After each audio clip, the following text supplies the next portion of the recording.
Hello guys, in today's video we are going to cover local variables.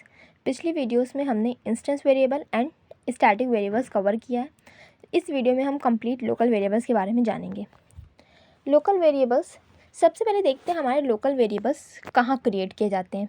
जैसा कि मैंने बताया था इंस्टेंस और स्टैटिक वेरिएबल कहाँ पे क्रिएट होते हैं। इंस्टेंस और static variable with in the class and outside the method, constructor and block create किया जा सकते हैं। बट हमारा जो लोकल वेरिएबल होता है वो कहाँ पे क्रिएट होता है, हमारा within the method, within the block और विद इन द कंस्ट्रक्टर।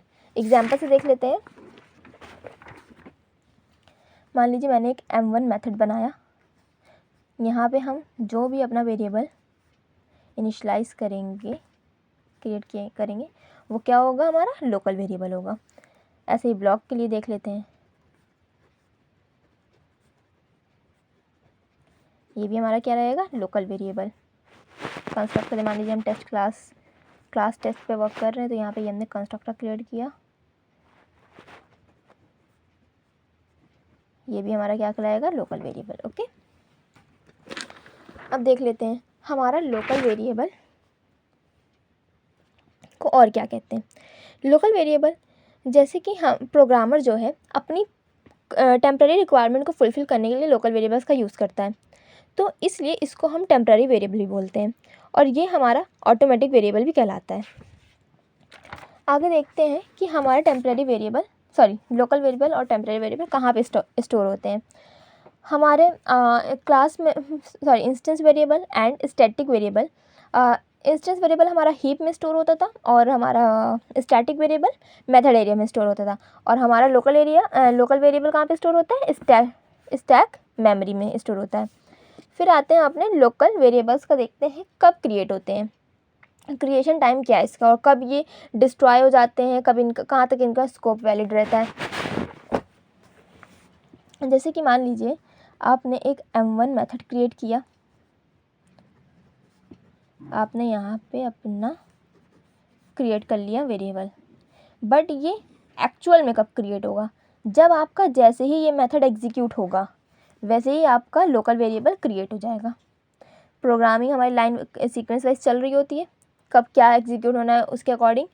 तो जैसे ही हमारा इस मेथड का चांस आएगा एग्जीक्यूट में, जब ये कॉल किया जाएगा, तब लोकल वेरिएबल हमारा क्या होगा, क्रिएट हो जाएगा।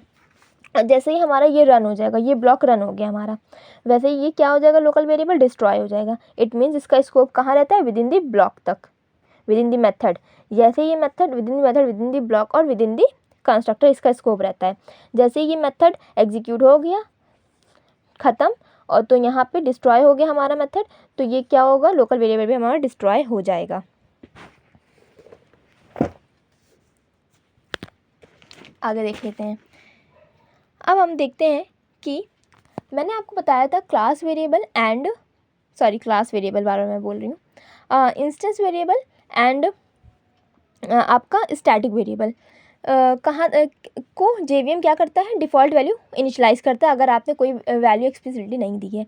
अगर आप एक्सप्लिसिटली वैल्यू देते थे तब तो ठीक है, बट अगर आपने नहीं इनिशियलाइज़ करी तो JVM क्या करता है, बाय डिफ़ॉल्ट आपके डेटा टाइप के अकॉर्डिंग वैल्यूज़ को इनिशियलाइज़ कर देता है। बट लोकल वेरिएबल में ऐसा पॉसिबल नहीं है। JVM लोकल वेरिएबल्स को ज़्यादा प्रायोरिटी नहीं देता है, तो JVM खुद से कोई वैल्यू उन्हें इनिशियलाइज़ नहीं करता है। हमें कंपलसरी इनिशलाइज़ करना ही पड़ेगा। अगर हम इनिशलाइज़ नहीं करेंगे और हम उसको एक्सेस करने की कोशिश करेंगे बिना इनिशलाइज़ करें, तो हमें क्या मिलेगा, एरर मिलेगा। एग्जांपल समझ लेते हैं। जैसे कि मान लीजिए मैंने एक क्लास बनाई टेस्ट नेम की, यहाँ पे मैंने public static void main string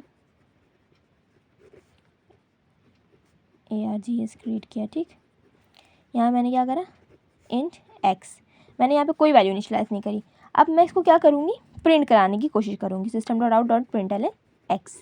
तो यहाँ पे मुझे क्या मिलेगा, एरर मिलेगा, और एरर क्या मिलेगा, कंपाइल टाइम एरर रहेगा, variable x might have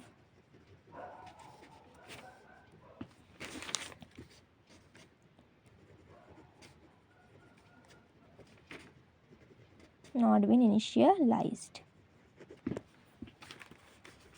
okay, ये आपको एरर मिलेगा। बट अगर मान लीजिए आपने यहाँ पे एक्स को नहीं प्रिंट कराया, मान लीजिए आपने यहाँ पे प्रिंट कराया सिस्टम डॉट, चलिए नेक्स्ट एग्जांपल देख लेते हैं, दूसरा देखते हैं यहीं पे इसी टाइप का। मान लीजिए आपने क्लास टेस्ट बनाई, public static void main string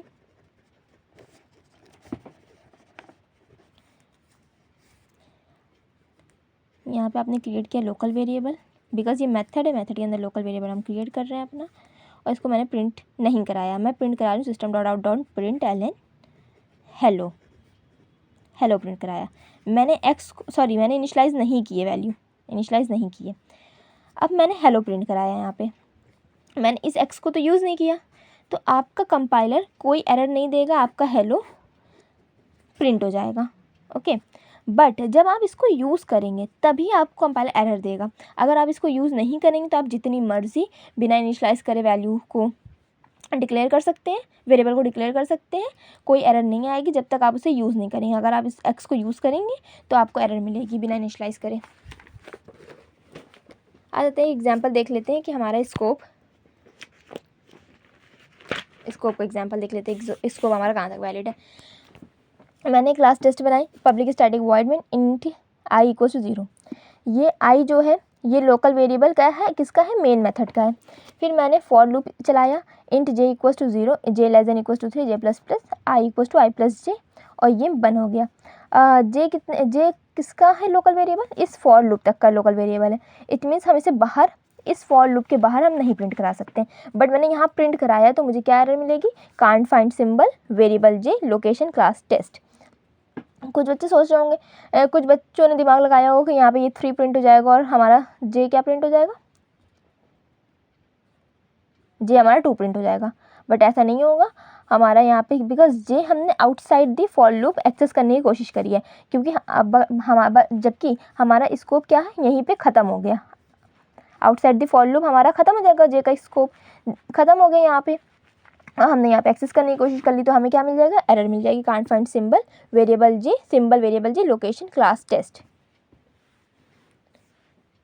एक और एग्जांपल देखते हैं, class test public static void में स्ट्रिंग args ट्राई के अंदर मैंने क्या करा, int J equals to integer dot parseInt. ParseInt क्या करता है, हमने जो भी यहाँ पे अपनी वैल्यू दी होती है या करेक्टर दिया होता है उसके अकॉर्डिंग वो उसको कन्वर्ट करके इनिशलाइज कर देता है, बट स्ट्रिंग हमारे कभी कन्वर्ट नहीं हो सकती है किसमें, इंटीजर में। अगर मैंने कोई कैरेक्टर पास किया होता तो वो कन्वर्ट करके हमें पास कर देता, बट यहाँ मैंने स्ट्रिंग पास करी है तो ये कन्वर्ट नहीं हो सकता। इट मीन्स यहाँ पे हमारा क्या, कैच ब्लॉक में हम कुछ पास करेंगे, मतलब कौन सी एक्सेप्शन पास करेंगे, हमारे नंबर फॉर्मेट एक्सेप्शन पास करेंगे ई।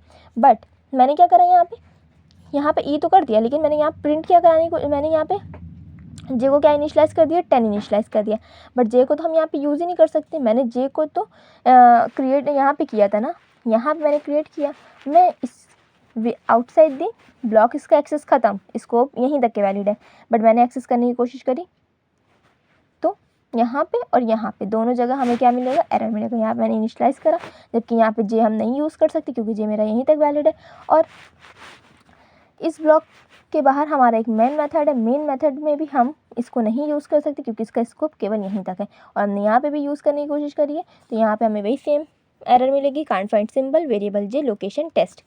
आप क्लास टेस्ट, आपको जिस भी आपने अपनी क्लास का जो भी नाम रखा वो यहाँ पे वही लिख के आएगा। आपने जो वेरिएबल यूज़ किया यहाँ पे वही लिख के, मैंने जे यूज़ किया इसलिए जे लिख के, मैंने क्लास टेस्ट नेम की बनाई इसलिए टेस्ट लिख के, आप मेन बनाएंगे तो मेन लिख के आएगा, आप स्टूडेंट बनाएंगे तो स्टूडेंट लिख के आएगा, एक्स यहाँ पे वेरिएबल अगर आपने एक्स लिया तो एक्स लिख के आएगा।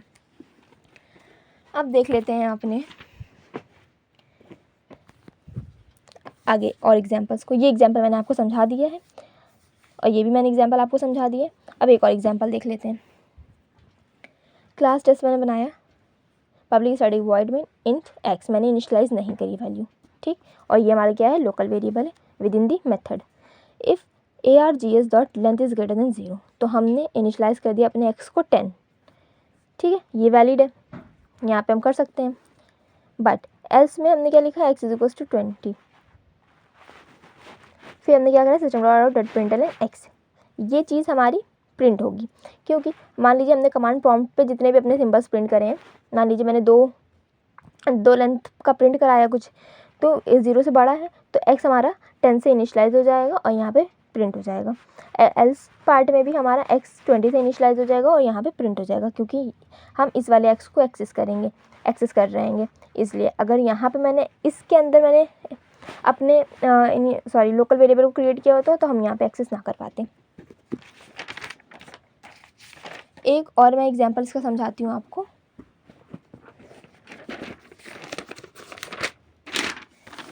मान लीजिए मैंने क्लास टेस्ट बनाया, पब्लिक स्टैटिक वॉइड में string args, okay, int x if length dot args is greater than if args dot length is greater than 0, तो आपका क्या इनिशलाइज हो जाए, x 10 से इनिशलाइज हो जाए। और मैंने एल्स नहीं पास किया, मैंने क्या करा, directly system dot out dot println करके मैंने x प्रिंट करा दिया। ठीक, अब क्या होगा, आपने मान लीजिए कमांड प्रॉम्प्ट पे आपने कोई भी वैल्यू जाके नहीं दी। मान लीजिए आपने कुछ वैल्यू नहीं दी, इसका मतलब उसकी लेंथ क्या हो गई, इक्वल्स टू 0 हो गई उसकी लेंथ। अब यहाँ पे मैंने 0 के लिए तो कुछ नहीं दिया, मैंने ग्रेटर देन 0 की बात करी। अगर ग्रेटर देन 0 होगा तो x 10 से इनिशलाइज हो जाएगा, और आपने ग्रेटर देन 0 के और इक्वल टू 0 के लिए आपने यहाँ पे कुछ इनिशलाइज नहीं किया, एल्स पार्ट आपने चलाया ही नहीं है। तो क्या होगा, यहाँ पे कोई वैल्यू इनिशलाइज नहीं होगी। अब जब इनिशलाइज नहीं होगी तो हमें एरर क्या मिलेगा, कंपाइल टाइम एरर हमें मिलेगा, वेरिएबल x might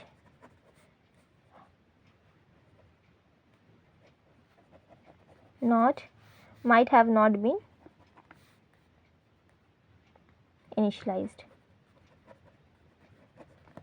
ओके। तो हम देख लेते हैं अपने आगे।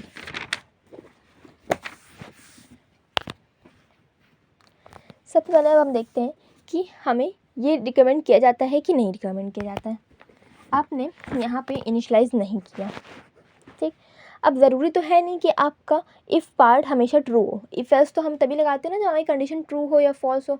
ट्रू फॉल्स का खेल रहता है इसमें। अब ज़रूरी तो है ना हर बार ट्रू ट्रू हो, हमारा फॉल्स भी कभी आएगा। तो इसलिए यहाँ पे अगर आपने इनिशलाइज नहीं किया है तो आपको एरर मिलेगी रन टाइम पे।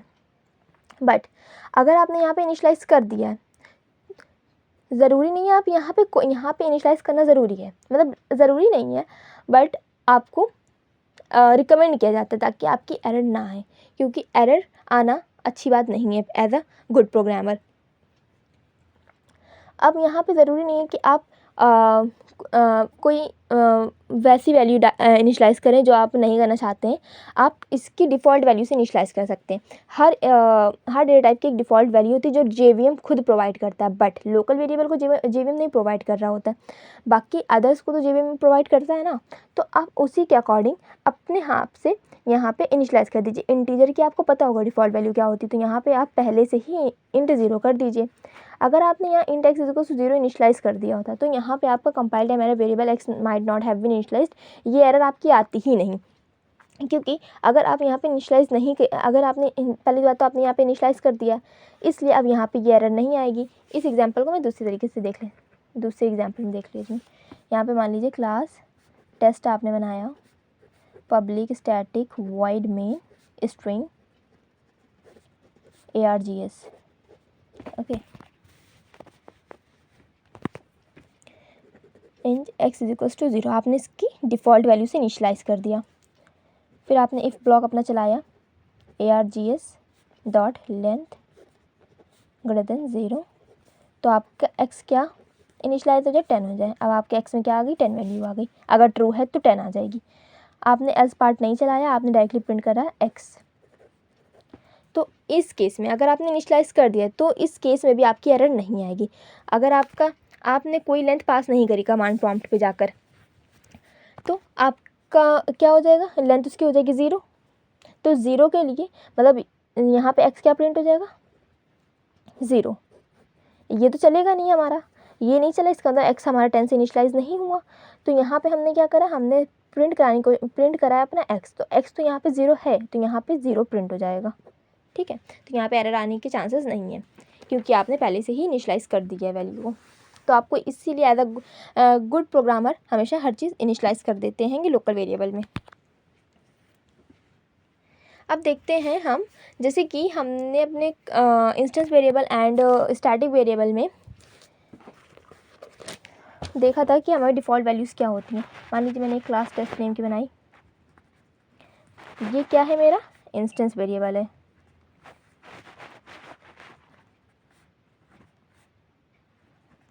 ये हमारा क्या है, ये हमारा स्टैटिक वेरिएबल। अगर हमने यहाँ पे कोई मॉडिफायर नहीं यूज़ किया, इट मीन्स बाय डिफ़ॉल्ट वो क्या होता है, डिफ़ॉल्ट होता है। जावा में बाय डिफ़ॉल्ट डिफ़ॉल्ट होता है, ठीक। अगर मैंने यहाँ पे लिख दिया होता पब्लिक या प्राइवेट या प्रोटेक्टेड, बाय डिफ़ॉल्ट डिफ़ॉल्ट रहता है। अगर पब्लिक लिख दिया तो हम इसको कहीं भी एक्सेस कर सकते हैं। इन दोनों के लिए एक ही चीज़ वैलिड है। पब्लिक इनके आगे लिख दिया, अगर यहाँ पे पब्लिक लिख, यहाँ पे दोनों को हम आउटसाइड द क्लास कहीं पे भी एक्सेस कर सकते हैं। प्राइवेट अगर लिख दिया तो विद इन द क्लास हम कहीं पे भी एक्सेस कर सकते हैं। प्रोटेक्टेड अगर लिख दिया within the class, sorry within the package and outside the package within the child class. Outside the package अगर हम एक्सेस कर रहे हैं तो only within the class ही हम एक्सेस कर पाएंगे प्रोटेक्टेड को, ठीक है। बट ये सब जो चीज़ें हैं ये हमारे लोकल वेरिएबल के लिए एप्लीकेबल नहीं है, ये केवल एप्लीकेबल है instance variable and static variable के लिए। जैसे ही मान लीजिए आपने पब्लिक स्टैटिक वॉइड मेन आपने मेन मेथड आपने बनाया, आपने यहाँ पे एक इंटीजर z इक्वल्स टू 5 दिया, ठीक है। अब इसकी डिफ़ॉल्ट वैल्यू यहाँ पे कुछ नहीं है। अगर हम कुछ नहीं लिखते हैं इंस्टेंस और स्टैटिक में तो वहाँ पे बाय डिफ़ॉल्ट क्या होता है, डिफ़ॉल्ट मॉडिफायर यूज़ होता है। बट अगर हम अपने लोकल वेरिएबल में नहीं यूज़ कर रहे हैं कुछ, तो यहाँ पे कुछ नहीं रहेगा, ठीक है। डिफ़ॉल्ट वैल्यू नहीं इनिशलाइज होगी वहाँ पर। फिर अब देखते हैं लोकल वेरिएबल के लिए कौन से मॉडिफायर जो वैलिड है। मैंने आपको कीवर्ड्स से बताया था कि मैंने टाइप्स अपने कीवर्ड्स को पार्ट्स में डिवाइड करा था। Keywords for modifiers, keywords for data type, keywords for exceptions, इस तरीके से मैंने आपको बताया था। तो कीवर्ड्स फॉर मॉडिफायर्स जो होते थे वो, उनमें से कोई भी कीवर्ड यहाँ पे काम नहीं आएगा एक्सेप्ट वन। आपका जो फाइनल कीवर्ड है केवल उसी से हम अपनी वैल्यू इनिशलाइज कर सकते हैं, उसको ही हम यूज़ कर सकते हैं मॉडिफायर लोकल वेरिएबल के अंदर। बाकी अगर हमने कोई भी, अगर यहाँ मैंने पब्लिक लिख दिया या प्राइवेट लिख दिया, ट्रांसिएंट लिख दिया, कुछ भी लिख दिया, तो हमें क्या मिलेगी, कंपाइल टाइम एरर मिलेगी। मैंने यहाँ पे एग्जांपल ले रखा है तो मैं दोबारा नहीं लिखूँगी, देख लेते हैं एक बार। मैंने अपना यहाँ पे क्लास टेस्ट क्लियर करी, पब्लिक स्टैटिक वॉइड में। अब ये लोकल वेरिएबल सारे हैं, public int x is equals to 10, protected int x is equals to 10, private int x is equals to 10, static int x is equals to 10, ठीक। Transient int x is equals to 10, volatile int x is equals to 10। जितने भी ये सारे हमारे modifiers हैं, अगर हमने गलती से भी अपने लोकल वेरिएबल में यूज़ कर दिया तो हमें क्या मिलेगी, कंपाइल टाइम एरर मिलेगी। और एरर क्या रहेगी हमारी, कंपाइल टाइम एरर रहेगा इलीगल स्टार्ट ऑफ एक्सेप्शन, ठीक। बट अगर हम ये सब ना यूज़ करके अगर हमने फाइनल यूज़ किया है तो हमें कोई एरर नहीं मिलेगी, हमारा ये वैलिड है, हम ऐसे लिख सकते हैं। फाइनल कीवर्ड हम यूज़ कर सकते हैं अपने लोकल वेरिएबल में।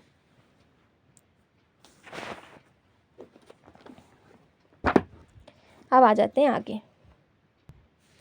अब देखते हैं कि हमारे इंस्टेंस वेरिएबल, स्टैटिक वेरिएबल जो थे,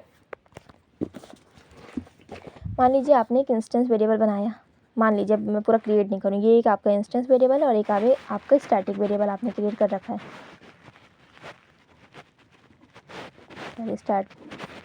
static int y equals to 10, तो इसकी कॉपी क्रिएट हुई, इसकी कॉपी क्रिएट हुई एक। इनको क्या कर सकती है, मल्टीपल थ्रेड, मल्टीपल जितनी भी हो सकती हैं, ठीक, इनको सब एक्सेस कर सकती हैं, ठीक। यही स्टैटिक का भी है, इनको भी मल्टीपल थ्रेड एक्सेस कर सकती हैं।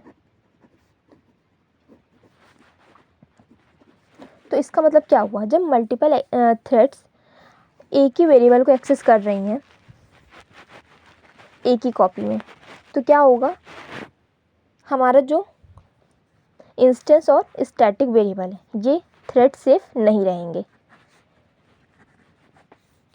इसलिए इनको हम थ्रेड सेफ नहीं बोलते हैं, क्योंकि ये क्योंकि इन्हें मल्टीपल थ्रेड्स क्या कर सकती हैं, एक्सेस कर सकते हैं, इसलिए ये थ्रेड सेफ नहीं होते हैं, not thread safe. Okay, but हमारा लोकल वेरिएबल क्या करता है, मान लीजिए मैंने m1 एक क्रिएट किया मेथड 1, यहाँ पे मैंने एक अपना लोकल वेरिएबल दिया।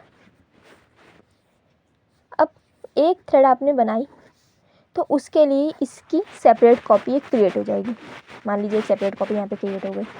अगर आपने दूसरी थ्रेडिंग क्रिएट करी तो उसके लिए दूसरी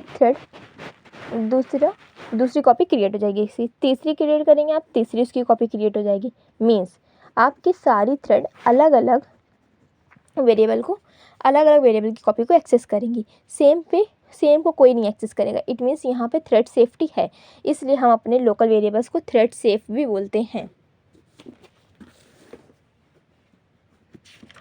अब कुछ और इम्पॉर्टेंट बातें जान लेते हैं। मैंने आपको फर्स्ट क्लास में बताया था कि हम अपने वेरिएबल्स को 2 पार्ट्स में, कैटेगरीज में डिवाइड करते हैं। एक था डिवीज़न 1 से मैंने बताया था, एक डिवीज़न 2 में। डिवीज़न 1 में हमारा प्रिमिटिव एंड रेफरेंस था, और डिवीज़न 2 में हमारा क्या था, इंस्टेंस, स्टैटिक एंड लोकल था। ये डिवीज़न 1 है और ये डिवीज़न हमारा 2 है। अब कुछ बच्चों को मन में डाउट रहता होगा कि हमने यहाँ पे, आपने बताया था मैम कि इंटीजर जहाँ पे भी हमने प्रिमिटिव डेटा टाइप यूज़ करे हैं वो क्या होते थे, हमारे प्रिमिटिव वेरिएबल। मैंने आपको ये बताया था। तो आपके मन में डाउट तो आया ही होगा, अगर नहीं आया तो आना चाहिए था, क्यों नहीं आया। यहाँ पे भी तो मैंने इंट ही लिखा है, क्या मैं इसको प्रिमिटिव वेरिएबल नहीं बोल सकती हूँ। बट कॉम्बिनेशन चलते हैं हमारे वेरिएबल्स के। ये किस टाइप का हमारा वेरिएबल कहलाएगा, ये हमारा कहलाएगा, देखो विद इन द क्लास है, इट मीन्स ये क्या है, इंस्टेंस है। और इंटीजर मतलब प्रिमिटिव डेटा टाइप यूज़ करे हुए हैं, इसका मतलब क्या है, प्रिमिटिव। इट मीन्स ये किस टाइप का है, इंस्टेंस प्रिमिटिव वेरिएबल है ये। ठीक है, कॉम्बिनेशन आपके चलते, मैंने कॉम्बिनेशन यहाँ पे आपको इस तरीके से बॉक्स में बता दिया। इंस्टेंस प्रिमिटिव होता है, इंस्टेंस रेफरेंस होता है, स्टैटिक प्रिमिटिव होता है, स्टैटिक रेफरेंस होता है, लोकल प्रिमिटिव होता है, लोकल रेफरेंस होता है। एग्जांपल समझ लेते हैं। मान लीजिए मैंने अपने एक क्लास ली है, यहाँ पे मैंने एक इंट x = 10 लिया है, तो ये आपका क्या कहलाएगा, इंस्टेंस प्रिमिटिव कहलाएगा। अब मैंने स्टैटिक स्ट्रिंग s = 10 ही लिखा हुआ है। ओके, ये आपका क्या है, एक ऑब्जेक्ट है, और ऑब्जेक्ट आपका क्या होता है, हमेशा रेफरेंस। ऑब्जेक्ट का जो वेरिएबल होता है वो हमेशा क्या होता है, रेफरेंस वेरिएबल होता है। और ये स्टैटिक, इट मीन्स क्या हो गया, स्टैटिक रेफरेंस हो गया। फिर यहाँ पे मैंने एक मेन मेथड बनाया। मेन मेथड के अंदर मैंने एक एरे क्रिएट किया। एरे आपका ऑब्जेक्ट होता है। मेन मेथड के अंदर हमने एक एरे क्रिएट किया, और हमारे लोकल वेरिएबल्स कहाँ क्रिएट होते हैं, within the method. Within the method है, it means it is local. और बट मैंने एक एरे क्रिएट किया, और एरे हमेशा हमारा ऑब्जेक्ट होता है, तो ये हमारा क्या हो गया, रेफरेंस वेरिएबल। इट मीन्स इसको ये क्या हो गया, कॉम्बिनेशन इसका लोकल रेफरेंस कॉम्बिनेशन हो गया इसका।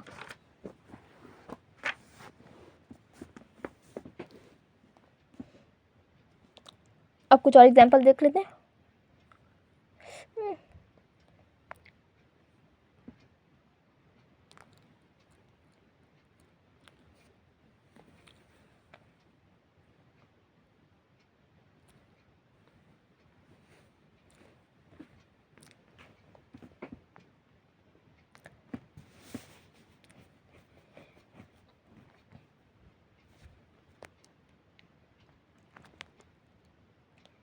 अगर आपने मेरी फर्स्ट डे से आप मेरी क्लासेस देखने जाओगी, तो आपको ये सब सॉल्व करने में कोई दिक्कत नहीं होगी। बट मैं आपको बताती हूँ कि ये किस तरीके से कैसे आया है। सबसे पहले तो देख लेते हैं कि प्लीज़ ये बताते हैं। यहाँ पे मैंने एक क्लास टेस्ट क्रिएट की, इंटीजर, मैंने एक एरे को डिक्लेयर किया है। ओके, अब public static void main string args test t = new test. इस मैंने प्रिंट कराया t.x। ऑब्जेक्ट इस वजह से यहाँ पे क्रिएट किया क्योंकि ये क्या है, हमारा इंस्टेंस वेरिएबल है। फिर मैंने सिस्टम डॉट प्रिंट क्या करा, t.x(0). अब देख लेते हैं हमारा ये क्या है, एक एरे को मैंने डिक्लेयर करा है। और जब हम एरे को डिक्लेयर कर देते हैं और क्रिएट नहीं करते हैं, तो हमारा JVM क्या करता है, हमारा एक एरे क्रिएट करेगा। मतलब डिक्लेयर कर दिया मैंने, x का बनाया। अब मैं t.x को जब ठीक है, x कुछ रेफ़र कर रहा है, कुछ तो रेफ़र करेगा ना। यहाँ पे भले ही मैंने लेंथ नहीं दी है, बट हमारा x कुछ रेफ़र करेगा। ठीक, अब मैं इसको प्रिंट कराने की कोशिश करूँगी, बट यहाँ पे तो कुछ है ही नहीं। इट मीन्स JVM ने यहाँ पे इसको दे दिया नल वैल्यू दे दी है। और मैं इसको प्रिंट कराने की कोशिश कर रही हूँ t.x, तो क्या हो जाएगा हमारा यहाँ पे नल। बट फिर मैंने प्रिंट कराया नेक्स्ट लाइन में अपना x ऑफ 0। जब मैंने यहाँ पे कुछ क्रिएट नहीं किया, x ऑफ 0 का तो कोई सवाल नहीं होता, लेंथ है नहीं तो इंडेक्स कहाँ से आ जाएगा उसका। और किसी भी नल को हम जब एक्सेस करने की कोशिश करते हैं तो हमारा क्या आता है, सॉरी एरर जनरेट हो जाती है हमारी। वो क्या एरर होती है, कंपाइल टाइम एरर रहेगी हमारी, नल पॉइंटर एक्सेप्शन आ जाएगा आपका, एक्सेप्शन, नल पॉइंटर एक्सेप्शन आपका आ जाएगा। आगे देख लेते हैं, ये था आपके इंस्टेंस वेरिएबल के लिए। अब आते हैं हम अपने लोकल वेरिएबल के लिए। अगर आपको स्टैटिक के लिए करना है तो आप स्टैटिक के लिए भी देख सकते हैं। मान लीजिए आपने एक स्टैटिक, सेम यहाँ बस स्टैटिक आपने लिख दिया और आपने ये डिक्लेयर कर दिया। तो स्टैटिक के लिए तो हम direct with in the class अगर है तो हम डायरेक्ट एक्सेस कर सकते हैं। मान लीजिए मैंने क्लास टेस्ट बनाई, static int x, public static void main string args test, sorry string arg से, फिर मैंने यहाँ प्रिंट कराया एक्स को, फिर यहाँ प्रिंट कराया मैंने एक्स ऑफ 0 को। बिकॉज हम विद इन दी क्लास है तो हम डायरेक्टली एक्सेस कर सकते हैं अपने स्टैटिक वेरिएबल्स को। तो यही सेम आउटपुट आएगा, एक यहाँ पे नल आ जाएगा हमारा और यहाँ पे आ जाएगा एरर आ जाएगी हमारी यहाँ पर null pointer exception, null pointer exception. Local variable की देख लेते हैं। इंटरेस्टिंग बात यहाँ पे आती है, आपने क्लास बनाई पब्लिक स्टैटिक वॉइड में string args system dot out dot sorry array आपने क्रिएट किया, डिक्लेयर किया, सॉरी इसको हम डिक्लेरेशन बोलते हैं, और प्रिंट कराया आपने x और यहाँ पे x of 0। But local variable के लिए मैंने आपको क्या बात बताई थी कि हमने क्या, जब हम किसी वेरिएबल को यूज़ कर रहे हैं तो उसका डिक्लेयर होना, सॉरी उसका इनिशलाइज होना ज़रूरी। बट यहाँ पे मैंने कोई वैल्यू नहीं इनिशलाइज करी है। जब मैंने कुछ इनिशलाइज नहीं किया तो यहाँ पे हमें क्या एरर मिलेगी, कंपाइल टाइम एरर, वेरिएबल, दोनों जगह में सेम एरर मिलेगा, variable x might not have been initialised.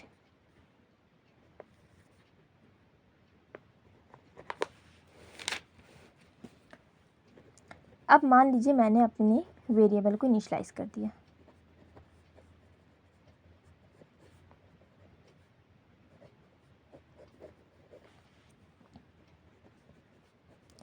मैंने एक एरे क्रिएट किया और मैंने एक एरे डिक्लेयर किया, डिक्लेयर करने के बाद मैंने उसको क्रिएट कर दिया। मान लीजिए मैंने एक अपना एरे क्रिएट कर दिया 3 लेंथ का, ओके। अब यहाँ पे मैं प्रिंट कराऊंगी x और यहाँ पे x ऑफ 0। यहाँ पे मैंने वैल्यूज़ नहीं इनिशियलाइज करी, बस मैंने क्या करा है, क्रिएट किया अपना एक एरे क्रिएट कर दिया मैंने। तो हमारा इंटरनल क्या होगा वर्क, लेंथ 3 का हमारा एक एरे क्रिएट हो जाएगा, सबको JVM बाय डिफ़ॉल्ट 0 से इनिशियलाइज कर देगा, हमारे यहाँ एक रेफरेंस वेरिएबल x आ जाएगा। जब मैंने x को प्रिंट कराने की कोशिश करी, क्योंकि x is a reference variable, okay. जब हम रेफरेंस वेरिएबल को डायरेक्टली प्रिंट कराते हैं, क्रिएशन के बाद डायरेक्टली प्रिंट कराते हैं रेफरेंस वेरिएबल को, तो हमें क्या मिलता है, अगर मैंने 1 डायमेंशनल एरे क्रिएट किया तो आपका ओपन ब्रैकेट रहेगा सिंगल, और इंटीजर टाइप का है तो कैपिटल I @ और आपके हेक्साडेसिमल में कोई भी वैल्यूज़ नॉर्मल जनरेट हो जाएंगी, ओके। तो ये आ जाएगा आपका आउटपुट। बट अगर आप एक्सेस कर रहे हैं x ऑफ 0 या फिर x ऑफ 1, तो आपने क्योंकि एरे को क्रिएट किया है, और एरे का रूल है कि एरे जैसे ही क्रिएट होगा उसको डिफ़ॉल्ट वैल्यूज़ दे दी जाएंगी। अगर आपने इंटीजर क्रिएट किया तो उसको बाय डिफ़ॉल्ट 0 वैल्यूज़ दे दी जाएंगी। ये एरे का रूल है, ठीक है। ये लोकल वेरिएबल का रूल नहीं है कि लोकल वेरिएबल को तो हम इनिशियलाइज़ नहीं करते बाय डिफ़ॉल्ट, ये एरे का रूल है। एरे को तो हमें इनिशियलाइज़ करना ही करना है। अगर स्ट्रिंग होता तो सब में नल आ जाता, यहाँ पे अगर डबल यूज़ किया तो 0.0 आ जाता, ठीक।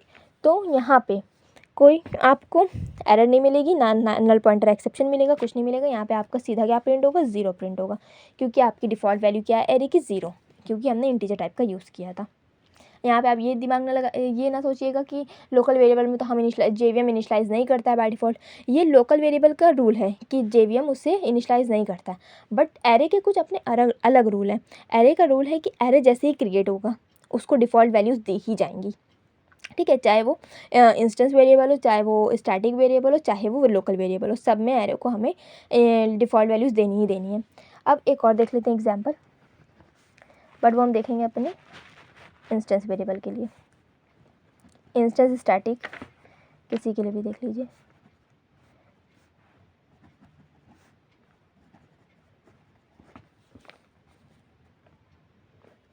Public static void main string ARGS मैंने प्रिंट कराया, यहाँ पे मैंने क्रिएट करी क्लास पहले, test equals to new test, print कराया मैंने t.x, फिर मैंने प्रिंट कराया यहाँ पे t.x(0).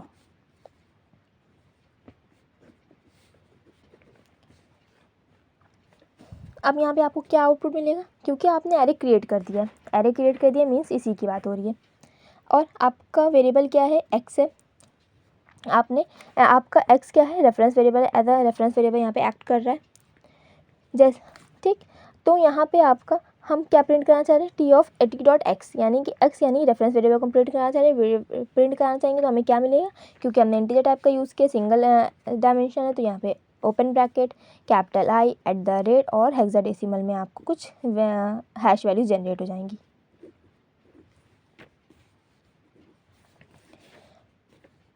और यही स्टैटिक के लिए भी रहेगा। स्टैटिक आप लगा देंगे तो भी आपको यही आउटपुट मिलेगा, और यहाँ पे आपको क्या मिलेगा, बाय डिफ़ॉल्ट इनिशियलाइज हो जाता है। यहाँ पे भी यहाँ आपको 0 मिलेगा, यहाँ पे आपको ये मिलेगा। स्टैटिक को हम इस तरीके से भी कर सकते हैं, बट हम करेंगे नहीं, हम विद इन दी क्लास है तो हम डायरेक्टली कर सकते हैं। आप एक्स प्रिंट करा लीजिएगा और यहाँ पे आप कर सकते हैं x(0) स्टैटिक के लिए। तो यहाँ पे हमारे टाइप्स ऑफ वेरिएबल पूरी तरीके से कंप्लीट होते हैं। थैंक यू सो मच, मिलते हैं नेक्स्ट वीडियो में।